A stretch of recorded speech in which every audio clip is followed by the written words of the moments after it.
বলেছে যে দ্বিতীয় ক্ষুদ্রতম, এইটা আমার ছিল প্রথম ক্ষুদ্রতম, তারপরে বলেছে দ্বিতীয় ক্ষুদ্রতম বর্গাকার ক্ষেত্র তৈরি করার জন্য কয়টি টালস প্রয়োজন। ওকে, তো এখান থেকে দ্বিতীয় বর্গক্ষেত্র সেমভাবে আমরা করব। এখান থেকে এতটুকু 18, এটার সাথে আমরা যদি 9 যোগ করি কত হবে 27। সেমভাবে আমরা বর্গক্ষেত্র তৈরি করব, মানে এই বরাবর যেটা আমাদের বাহুর দৈর্ঘ্য যাবে এই বরাবর আমাদের সেমভাবে মিলতে হবে। ওকে, সেমভাবে মিলতে হবে। তো দেখেন যে এখান থেকে 18 যোগ 9 করলাম, এরপর এই বাহু নিলাম, তারপরে আরেকটা বাহু নিলাম, তাহলে 18 18 কত হচ্ছে আমাদের 36। তাহলে এখান থেকে এই বাহু আমরা নিলাম। ওকে, এতটুকু। তারপর নিচের দিকে আসেন, এখান থেকে 18 ছিল, 18 6 কত 24, 24 6 30, 30 6 36, তাহলে এখান পর্যন্ত হইলো। তাহলে দেখেন তো আমরা এখানে কি হলো, আরেকটা বর্গক্ষেত্র তৈরি হলো। এখানে কি হলো, এখানে আরেকটি কি হলো, বর্গক্ষেত্র তৈরি হলো। তাহলে আমাদের এখান থেকে এতটুকুর মান আমরা কত পাইলাম 36, এখান থেকে এটার মান কত পাইলাম বলেন তো 36। তাহলে দেখেন তো এখান থেকে আমরা কি লিখতে পারি, গ নাম্বার প্রশ্ন লিখতে পারি যে দ্বিতীয় ক্ষুদ্রতম, কি লিখতে পারি, দ্বিতীয় ক্ষুদ্রতম বর্গাকার ক্ষেত্রের, দ্বিতীয় ক্ষুদ্রতম বর্গাকার ক্ষেত্রের দৈর্ঘ্য কত পাইলাম 36 সেমি। ওকে, 36 সেমি। তাহলে এখান থেকে দ্বিতীয় ক্ষুদ্রতম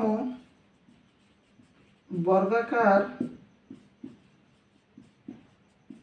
ক্ষেত্রের ক্ষেত্রফল, এটা একটা কি ক্ষেত্র, এটা একটা কি ক্ষেত্র, বর্গক্ষেত্র। তাহলে আমরা বর্গক্ষেত্রে ক্ষেত্রফলের সূত্র কি জানি, দৈর্ঘ্য গুণিত দৈর্ঘ্য বা বাহু গুণিত বাহু, অথবা এক বাহুর দৈর্ঘ্য গুণিত এক বাহুর দৈর্ঘ্য। ওকে, তাহলে এখানে দৈর্ঘ্য গুণ দৈর্ঘ্য, দৈর্ঘ্য কত পেয়েছি 36, তাহলে কি করবেন 36 গুণিত 36 বর্গ সেমি।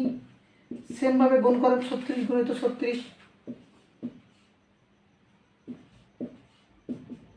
6 6 36, 6 হাত থাকে 3, 3 6 18, 18 3 21 0, 3 6 18, হাত থাকলো 1, 3 3 9 1 10, যোগ করেন 6 8 আর 1 9, 2 1 1296।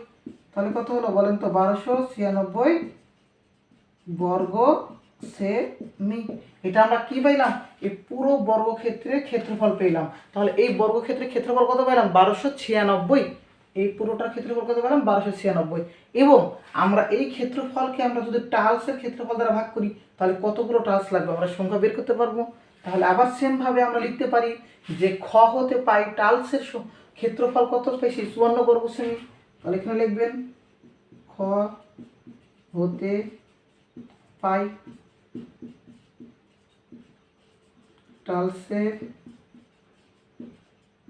টালসের ক্ষেত্রফল কত পেয়েছি 54 বর্গ সেমি। তাহলে দেখেন তো এখানে টালস প্রয়োজন কয়টি, কি লিখবো আমরা, টালস প্রয়োজন।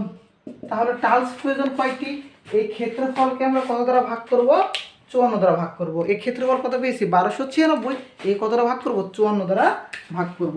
তাহলে ভাগ করেন 1296 ভাগ 54টি। তাহলে দেখেন তো আমরা 54 দ্বারা যদি 1296কে ভাগ করি কত পাবো, 54 দুগুণ কত হয় বলেন তো, 54 দুগুণ 108, নামলো কত 1, এখান থেকে নামলো কত 2, এই যে 6। দেখেন তো এবার এটাকে 4 4 4 4 16, 4 দ্বারা গুণ করেন, 4 4 16, হাত থেকে 1, 4 5 4 20 আর 1 21, এই যে মিলে গেছে। তাহলে উত্তর কয়টি আমাদের হলো 24টি। তাহলে উত্তর কয়টি হবে 24টি।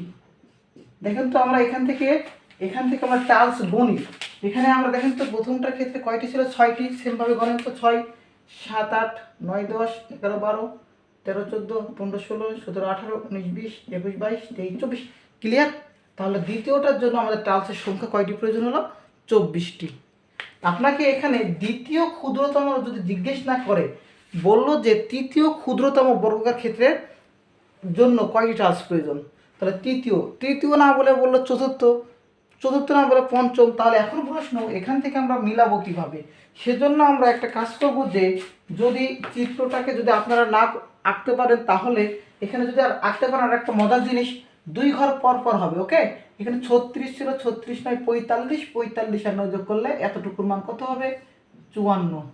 সেমভাবে 36 6 42, 42 6 48, 48 6 54, এখানে কত হবে? 54। তাহলে এটা হবে তো আপনাদের তৃতীয়, এটা হবে কত? তৃতীয়, এটা হবে তৃতীয়। ওকে, এইভাবে আমরা চিত্র এঁকে প্র্যাকটিস রাখতে পারি। অথবা আরেকটা নিয়ম আছে, সেটা হচ্ছে আমরা গণিতকের নিয়ম। কি বললাম? গণিতকের নিয়ম। আমরা যদি এখান থেকে 9 সেমি এবং 6 সেমি, 9 সেমি দৈর্ঘ্য এবং 6 সেমি প্রস্থের গুণিতক বের করে, 9-এর গুণিতক 6-এর গুণিতক, যেগুলো আমাদের মিল যাবে সেগুলো গোল দিয়ে নেবেন। তাহলে আপনার যেটা প্রথম মিল হবে সেটা হবে প্রথম, যেটা দ্বিতীয়বার মিল হবে সেটা দ্বিতীয়, পরে যেটা মিল হবে সেটা তৃতীয়। এইভাবে আপনারা মিল করে করতে পারেন। ওকে, এই ছিল আপনাদের 6 নম্বর